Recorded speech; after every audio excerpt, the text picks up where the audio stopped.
chiều Giêsu còn búa ye anh chào mẹ tao tăng mê hàm ye cho công thơ lông nói kia chư miền châu tao mê ya mai thủy bao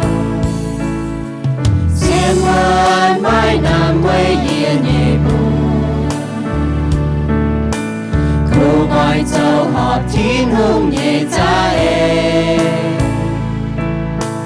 mai cơn bám kết nhau bong thao hình châu thao chàng buông nhiều xiên hoan chiều Giêsu đưa ta mê mai hàm ye hang tao tăng hương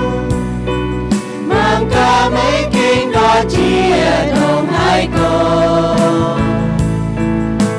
mê chư hàm nhà em chư coi hiếu chuột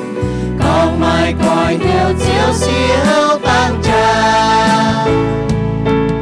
mê mai hàm ye hang tao tăng hương ba mai tiêu mây cho châu tiêu lòng mê trong mai luồn hò ngoài lại hốt trao mê chư hoàng lòng nghĩa quý nhẹ hoa mê chư hoàng lòng nghĩa quý nhẹ hoa tao tăng vua tràn mê hàm hải mai buồn hai nhung ghé trên mây trao ye mai cơn miền châu tô cho huân lâu cha xiên lô